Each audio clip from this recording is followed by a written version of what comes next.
औज़ुबिल्लाहिमिनश्शैतानिर्रजीम बिस्मिल्लाहिर्रहमानिर्रहीम। उम्मीद है आप सब खैरियत से होंगे और दुआगो हूँ कि अल्लाह ताला हम सब को, हमारे प्यारे मुल्क को अपने हिफ्ज़ व अमान में रखे। मैं मौजूदा दौर की जो इस वक्त हमारे मुल्क में जो सूरत हाल है उस पर तबसरा करने के लिए आज लब कुशाई कर रहा हूँ। मुझे उम्मीद है कि मेरी बात जो है वो आप समझने की कोशिश करेंगे और अपने अपने जो आपका सोच का दायरा है उसमें रह के इस पे कमेंट्स भी ज़रूर देंगे। सूरत हाल ये है कि कुछ अरसे से पाकिस्तान में तकरीबन 4 माह हो गए ये इम्पोर्टेड हुकूमत और इमरान ख़ान और ये वो इश्यूज़ चल रहे हैं कौमी लेवल के। सारी बातें अपनी जगह पे दुरुस्त हैं लेकिन मेरा जो मौजू है, जो मेरा गुफ्तगू है वो थोड़ी सी हट के है। इमरान ख़ान चाहते हैं कि मुल्क में जमहूरियत हो, मियाँ शहबाज शरीफ साहब भी चाहते हैं, मियाँ नवाज़ शरीफ भी चाहते हैं मुल्क में जमहूरियत हो, PDM जमहूरियत चाहती है, MQM जमहूरियत चाहती है, जमात इस्लामी जमहूरियत चाहती है। हर बंदा जो है वो जमहूरियत का जो है वो राग ला रहा है कि पाकिस्तान में जमहूरियत है, जमहूरियत होनी चाहिए, सब अलमबरदार जमहूरियत के हैं। लेकिन अफसोस के साथ ये कहना पड़ता है, इंतहाई अफसोस के साथ ये कहना पड़ता है, मैं अक्सर जो हमारे सीनियर साफ़ी हज़रात हैं उनके तबसरे तजज़िये देखता रहता हूँ और बहुत सारे सियासतदानों की बातें भी सुनता रहता हूँ।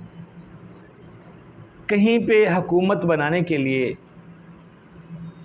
सिलेक्टर्स की ज़रूरत पड़ गई, कभी किसी ने कहा खलाई मखलूक ने ये कर दिया, अभी मौजूदा दौर में न्यूट्रल्स की एक चल रही है, एस्टेब्लिशमेंट का नाम आता है। अक्सर व बेशतर ये भी सुनने को मिलता है कि फ़लाँ सीट जो है वो फ़लाँ बंदे के पास से जा रही थी, ऊपर से फ़ोन आया, वो सीट उसको मिल गई। ये कौन सी जमहूरियत है?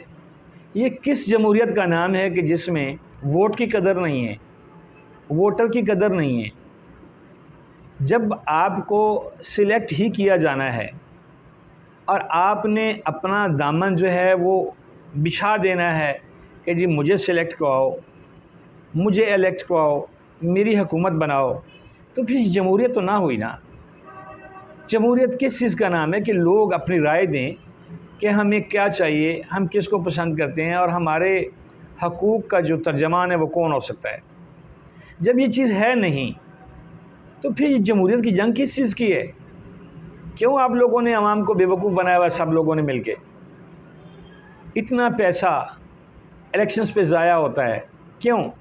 अगर जमहूरियत चाहिए, जमहूरियत होनी चाहिए तो जमहूरियत तो इलेक्शन से आती है। इलेक्शन हो, लोग वोट दें, अपनी मर्ज़ी का लीडर मुंतखब करें, ये जमहूरियत है, ये हक़ रायदही है। लेकिन जब आप मोहताज हैं, आपको सहारों की ज़रूरत है, बड़े अफसोस से कहना पड़ता है कि आपको पीछे अहकामात की ज़रूरत पड़ती है आगे चलने के लिए और आपको जो है बिसाखियाँ दी जाती हैं कि मियाँ ये पैरामीटर्स हैं, इस पे चलना है आपने। तो फिर कौन सी जमहूरियत का नाम लेते हैं आप? जमहूरियत का मतलब तो ये है कि जिन लोगों ने आपको सिलेक्ट करके भेजा है वो आज़ादाना रायदही इस्तेमाल करते हैं और आज़ादी से वोट पड़ते हैं, आज़ादी से बंदा सिलेक्ट होता है और वो अपनी हुकूमत बनाते हैं। जब सिलेक्शन भी दूसरे फरीक की मर्ज़ी से होगी, आपको सीटें भी आपकी पार्टी को उस हिसाब से मिलेंगी जिस हिसाब से बैठ के लोग फ़ैसला करेंगे, दूसरी हस्तियाँ फ़ैसला करेंगी, दूसरे इदारे फ़ैसला करेंगे। जैसा कि आप लोग अपनी तकारीर में तमाम सियासतदान बातें करते हैं, ऐसा हुआ, ऐसा हुआ, ऐसा हुआ। मैं बिल्कुल ऐसी कोई किसी इशू को डिस्कस नहीं करूँगा कि शहबाज गिल के साथ क्या हो रहा है, ख्वाजा आसिफ ने असम्बली के फ्लोर पे क्या कहा। मुझे कोई ज़रूरत नहीं है इस बहस में जाने की। बहुत लोग इस बात पे बोल रहे हैं। मेरा बोलना इस मकसद के लिए है कि मुझे ये बताएं कि जब हुकूमत बनाने के लिए एक सेटअप है, 4, 6, 8, 10 बंदे हैं, वो लोग मिल के हुकूमत बनाते हैं कि जी अब फ़लाँ बंदे की बारी, अब फ़लाँ बंदे की बारी है, तो फिर ये इलेक्शन का ड्रामा क्यों? लोगों को सड़क पे आने के लिए क्यों उकसाया जाता है, बड़े बड़े जलसे क्यों, इतनी जो अखराजात हैं वो क्यों। एक रैली गुजरती है, उसमें एम्बुलेंस फंसी हुई होती है, ज़ख्मी कई हामला माएँ तड़प रही होती हैं। जब इन चीज़ों का, ये सारी रैलियाँ आपकी, ये सारे जलसे जुलूस जो हैं, उनका एंड यही निकलता है कि जी फ़लाँ ने ऐसे कर दिया, फ़लाँ ने हमें हरा दिया, फ़लाँ ने हमें जितवा दिया, फ़लाँ सीट पे ऐसा हो गया, फ़लाँ जगह पे ऐसा हो गया। तो फिर किस चीज़ की जमहूरियत को हमें आपने ट्रक की बत्ती के पीछे लगाया हुआ है? अपने अंदर अपना ऐसा क्यों पैदा नहीं करते हैं? आपके पैरामीटर्स क्या हैं? आप अपने अंदर वो जज्बा पैदा करें, क़ुव्वत फ़ैसला पैदा करें कि भाई हमने जीतना है, अपने कामों से, अपने करतूतों से जीतना है, ना कि हमें जिताने के लिए कोई बंदा उठेगा जिताएगा। मुझे समझ नहीं आती कि किस डगर पे हम लोग चल रहे हैं। हमें कौन आके बताएगा कि जमहूरियत क्या होती है या फेयर इलेक्शंस क्या होते हैं। हम तो बस आज़ाद हैं, हमारा मुल्क आज़ाद हो चुका है, लेकिन हमारा जो हेडक्वार्टर है वो अभी भी हमारा दारुल खिलाफा जो है लंदन बना हुआ है।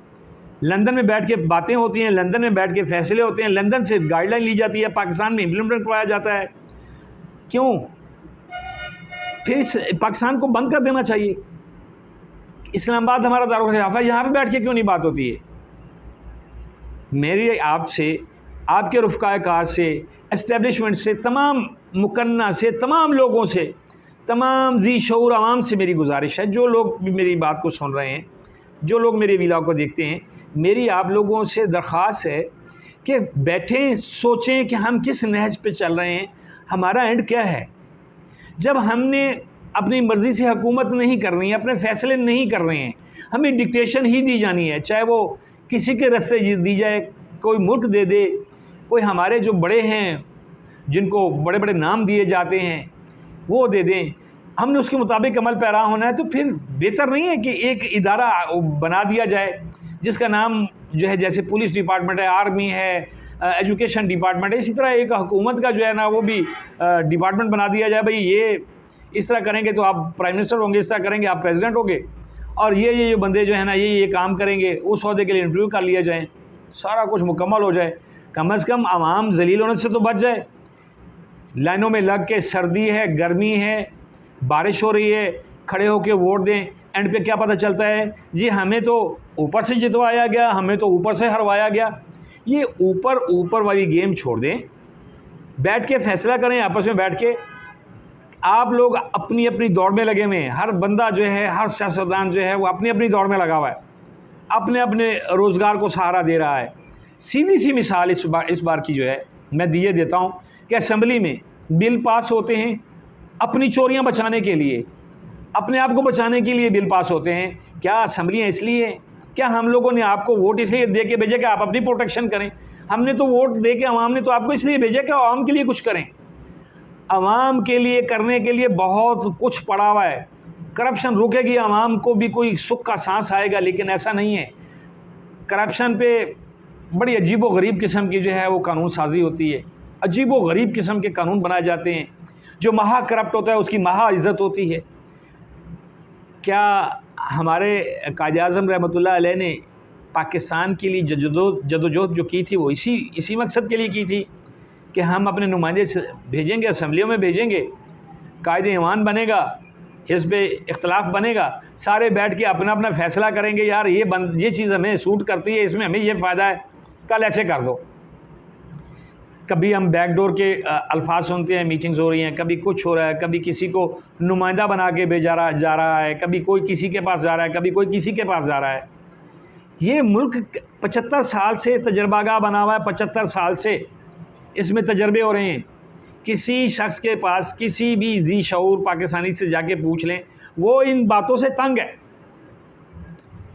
आवाम की मानने वाला, सुनने वाला तो कोई है नहीं।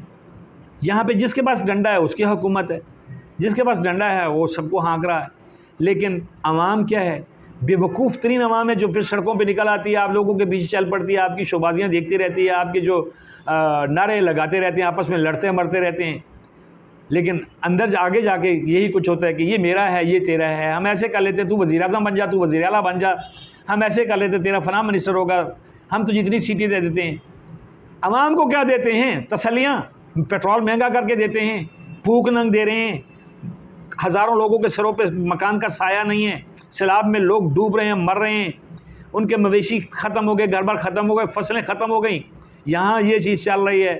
हाँ जी, बताएं जी कब कैसे होगा जी? ये सितंबर क्या कब आ रहा है जी? अगस्त कब आ रहा है जी? सारा कुछ ही चल रहा है, सिर्फ आप 25-30 लोगों के दरमियान घूम रहा है, 25-30 ख़ानदानों के दरमियान घूम रहा है, चाहे उसमें अफसरान हैं, चाहे दीगर इदारों के सरबराहान हैं, जिनको कभी एस्टेब्लिशमेंट का नाम दे दिया जाता है, कभी न्यूट्रल्स कह दिया जाता है, कभी खलाई मखलूक कह दिया जाता है, कभी कुछ कह दिया जाता है। पता नहीं किस तरह का निज़ाम है, मुझे कोई समझ नहीं आ रही है। खुदा के वास्ते अवाम का सोचें, हमारा अब तो टाइम गुज़र गया है, हमारे आने वाले जो नस्लें हैं उनके लिए तो कम अज़ कम सोचें। उन्हें तो पता हो कि हमारा मुस्तकबिल महफूज है, हमने जिसको वोट दिया है वो हमारे लिए कुछ करेगा, ना कि हमसे वोट लेके असम्बली में जाएगा और फिर लोगों के अहकामात पे, बड़ों के अहकामात पे अमल करेगा, कठपुतली वहाँ पे नाचेगा। ये कोई तरीका नहीं है। अपने अंदर क़ुव्वत फ़ैसला पैदा करें। अभी भी असम्बलियों में, सेनेट में बैठे हुए कुछ लोगों के ऐसे हैं, तकारीर में सुनता रहता हूँ कि जिनके अंदर अभी भी पाकिस्तानियत इस जो है ना वो ज़िंदा है, वो अच्छे को अच्छा और बुरे को बुरा कहते हैं। बाकी सब लोग भेड़ चाल हैं। वो ऐसा है ना वो कि एक भेड़ ने छलांग लगाई, दूसरी भेड़ों ने देखा पता नहीं क्या होता है, सब ने बारी बारी छलांग ली, सारे ही मर गए। ठीक है, तो खुदा के वास्ते इस भेड़ चाल से निकलें और सारे लोग बैठ के, इदारों के सरबराहान, जो लोग इस शौक़ में मुब्तला हैं कि हमारा जो है ना वो डंडा चलना चाहिए, वो सारे आपस में बैठ के एक बार ही तय कर लें, भाई ये डंडा चलाने की बारी ऐसे होगी, ऐसे होगी। अवाम को ख़राब ना करें। अवाम लाइनों में लगने के लिए पैदा नहीं हुए। अल्लाह ने हमें आज़ाद पैदा किया है, लेकिन हमारी आज़ादी जो है, हम अपनी आज़ादी की जो है रख रखा हुआ, उसको रखने के लिए, आज़ाद ज़िंदा रहने के लिए, अपने माशरे को ठीक करने के लिए, अपने जो मसाइल हैं उनके हल के लिए आप लोगों की तरफ देखते हैं, अपने लीडर्स की तरफ देखते हैं, अपने इदारों की तरफ देखते हैं, लेकिन हर जगह पे जंग मफादात की चल रही है। अवाम की जंग कोई नहीं चल रही है। अवाम की जंग कौन लड़ेगा? क्या कोई बाहर से आके लड़ेगा या हम में ही को बैठा हुआ लड़ेगा? सबको पता है कौन किस पानी में खड़ा हुआ है। मैं यकीन करें, हर पार्टी के कारकुन जो है वो उसको पता है कि उसके लीडर कैसे है, लेकिन ये वही बात आ जाती है। अल्लाह का रसूल जो है वो दावा देता है, इस्लाम कबूल कर लो, नमाज़ पढ़ा करो, हज किया करो, ज़कात दिया करो, वो अच्छी बातों की, अल्लाह की वहदानियत की बात करता है अल्लाह का नबी। और काफ़र जो हैं, रिश्तेदार जो हैं, वो भी कहते हैं मोहम्मद तू सच्चा है सल्लल्लाहु अलैहि वसल्लम, तू सच्चा है। लेकिन हम वो कैसे बातें छोड़ते जो हमारे बाबा अजदाद करते हैं। हमारे यहाँ यही वो पुराना जो दौर है वो चल रहा है। पता है कि फ़लाँ हमारा लीडर करप्ट है, फ़लाँ हमारा लीडर ऐसा है, फ़लाँ ऐसा है, फ़लाँ ऐसा है, फ़लाँ बिकाऊ माल है, लेकिन कारकुन गली महल्ले में फिर भी लड़ रहे होते हैं, यार जैसा भी है तो हमारा लीडर ना। अवाम से भी दरख्वास्त है कि अपने अपने रवैये दुरुस्त करें और लीडर्स भी बैठ के फ़ैसला करें कि हमने अवाम को क्या देना है। इनसे जान माल तो ले रहे हैं, टैक्स तो ले रहे हैं, अजीब व गरीब लतीफ़े किस्म के हमारे टैक्स हैं। बिजली हम इस्तेमाल करते हैं और सेल्स टैक्स भी हम ही देते हैं। इदारा बिजली हमें बेच रहा है, हम ख़रीद रहे हैं, फिर उसकी सेल्स का टैक्स भी हम देते हैं। अल्लाह भाई ये ले लो। कैसे हमारे माशरे में क्या हो रहा है, पाकिस्तान में क्या हो रहा है? खुदा के वास्ते इधर उधर से हमारा पाकिस्तान जो है, चले मान लेते हैं पाकिस्तान एक घर है, हम चाइना हमारा मालेदार है, इंडिया हमारा मालेदार है, अफ़गानिस्तान हमारा मालेदार है। अल्लाह मल्ले से पूछ लें भाई कैसे आप लोग चला रहे हैं, हम भी चला लें। हमारा एक बंदा प्राइम मिनिस्टर बनता जाता है, दूसरी पार्टी उठ के जनाब उसकी टांगे खींचना शुरू कर देती है, वो कड़च करके गिरता है, नया आ जाता है, जैसे वो नया आ जाता है पुराने उसको खींचना शुरू करते हैं, और उधर से जनाब मुख्तलिफ इदारों के जो हैं वो नाम रख दिए जाते हैं, उनको मुलविस कर लिया जाता है। यानी कि हमारे यहाँ 5 साल मनसूबे वाला तो चक्कर ही कोई नहीं है कि एक प्राइम मिनिस्टर है वो 5 साल पूरे करे, पता चले उसने क्या बोया क्या काटा नहीं। कुर्सी पे उसके बैठने की देर है, हलफ लेने की देर है, 10 दिन नहीं गुजरते हैं उसके ख़िलाफ़ एजिटेशन शुरू हो जाती है, तहरीकें शुरू हो जाती हैं। फिर जो मफाद परस्त लोग हैं वो आगे आते हैं, वो फिर जोड़ तोड़ करते हैं, जोड़ तोड़ के माहिर है वो जोड़ तोड़ करते हैं। जोड़ तोड़ करने के बाद क्या निकलता है जी, इसको हटा दो, इसको बिठा दो। जब वो बैठ जाता है फिर दूसरे डुगडुगी बजाना शुरू कर देते हैं। बस हम इसीलिए बैठे हुए हैं, मिठाइयाँ बांटने के लिए बैठे हुए हैं। लेकिन तारीख़ को पढ़ लें, कैसे जनाब हुसैन का सर लाया गया उस तख्त बैठे हुए बंदे के सामने, नाम भी नहीं लेता मैं उन लोगों के। फिर उनके सर उसके जो मुकल्लद थे उनके पास लाए गए, उनके सर उसके पास लाए गए। आखिर अब्दुल मलिक बिन मरवान ने जो है वो तख्त ही उठवा दिया, वो बिल्डिंग ही गिरा दी, क्योंकि उसमें रवाज बन चुका हुआ था कि एक मुसलमान तख्त पे बैठा हुआ, कलमा पढ़ने वाला, करतूत उसके जो कुछ भी हैं, बज़ाहिर तो मुसलमान थे, तो वो दूसरे मुसलमान का सहारा रहा है। नाउज़ुबिल्लाह नाउज़ुबिल्लाह, अल्लाह मुझे माफ़ करे। जैसे उसने कहे थे अल्फाज कि जी जनाब हुसैन का जब सर लाया गया तो जी एक बागी जो है, एक जो इस्लाम का दुश्मन है, उसको मार दिया गया। ठीक है, तो फिर उसको जब मारा गया तो वो भी इस्लाम का दुश्मन, उसके अगले को मारा गया वो भी इस्लाम का दुश्मन। सब लोगों ने मिठाइयाँ बांटी, हर बार खुशियाँ चलाई गई। ये निज़ाम तब तक नहीं ठीक होगा जब तक आप लोग आपस में बैठ के फैसला नहीं करेंगे कि हमारे इंसानियत कहाँ पे, हमारे अखलाकियात कहाँ पे हैं। हम लोगों ने, हमारे बच्चों ने आप लोगों को देख के चलना होता है। जब आपकी ही चाल ठीक नहीं होगी तो हमारे हाल ठीक कैसे होंगे। अल्लाह के वास्ते हमारे हाल पे रहम करें, अवाम के हाल पे रहम करें, और बैठ के कोई ऐसा जो है कुलिया बना दें जिससे कम से कम पाकिस्तान का हुलिया तो दुरुस्त हो सके। उम्मीद है आप लोग इस चीज़ का गुस्सा नहीं करेंगे, अपने अपने गिरीबानों में झांकेंगे और कोशिश करेंगे कि हम आने वाली नस्लों के लिए कुछ करें। उम्मीद करता हूँ इस उम्मीद के साथ कि उम्मीद है आप लोग हमारी इन उम्मीदों पे पानी नहीं फेरेंगे। जज़ाकल्लाह।